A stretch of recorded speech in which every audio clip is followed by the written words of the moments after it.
Greetings. This is your boy Afi Makalani, and I am back with my next vlogcast. This one I've titled Why the N Word is Off Limits to Some. And I came up with this because in my observations, I've known noticed some of my European brethren sometimes have wondered and questioned why they can't use the N word like we do. And I guess they hear it in rap songs pretty frequently, and they sometimes see it in movies, and so they can't seem to understand why they don't have the right to use it and why we wouldn't be comfortable with them using it.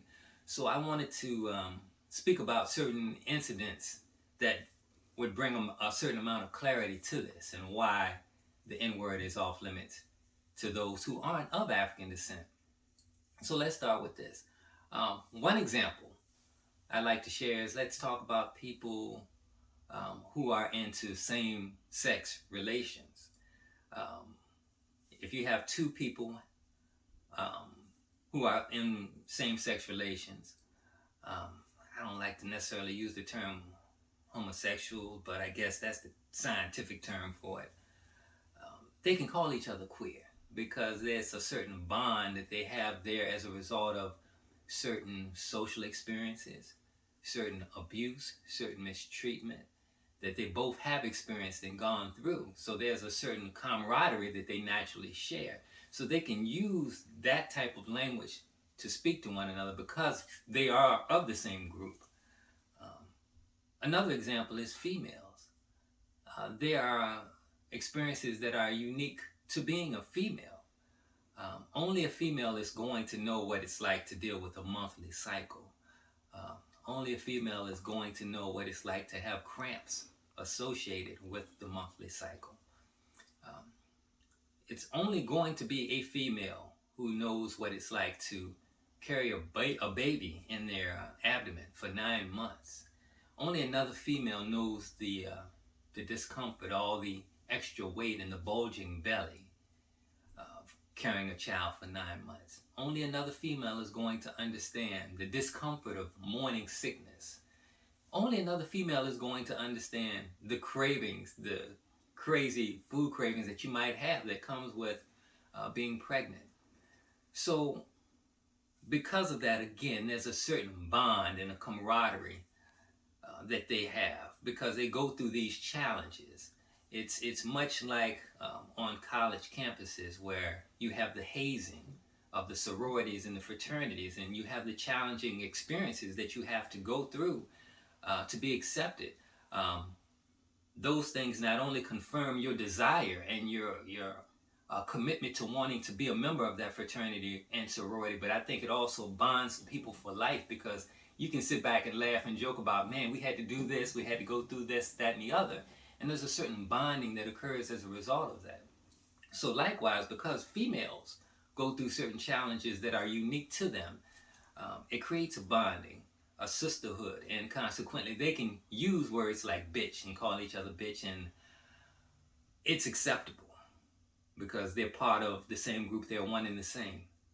So I want to bring this back to the question of why the N-word is off limits to some and how it applies to us as Africoid people, African people, people of African descent. There are certain experiences that are unique to being an African person. Definitely in this country, probably globally now. It's only us, African people, who knows what it's like when, say for instance, we go to a store and someone follows us around because they just assume we're going to steal something. As an African male, I know what it's like to go to the gym and have a female take off running to her car because she assumes something about me. I'm criminally inclined, or because I'm of African descent, I have certain tendencies. We know what it's like to get anxious when we're driving alone at night on an isolated road and we see the red and blue lights of the police behind us.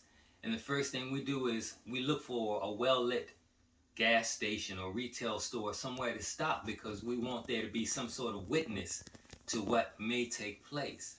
Uh, it's only us that knows the anxiety and the discomfort of seeing cops and being concerned about being isolated. Um, these are the experiences that bring us together as African people. So I can say to another person, my nigga, what's up, my nigga? Because I know what it's like to be black or African. And you know what it's like, and you know the common experiences and the perceptions. So, in answer to the question, why the N word is off limits to some, you have to basically earn the right to use this language by going through these common experiences and suffering and being oppressed this way. And then you can be considered part of this group, which allows you to freely use this term. Otherwise, no. In the same way, you can't use queer when speaking with homosexuals, and you can't call a female a bitch. You can't call me a nigga unless you're another person of African descent. By the way, you probably noticed my book here is highlighted, Thoughts and Observations. It's available. I have my website. Go right beneath. You can see the link, thoughtsandobservations.com. I have the book available in physical form. Also, you can go to Amazon.com and get the book. It's available also in e-form. Thank you for your time.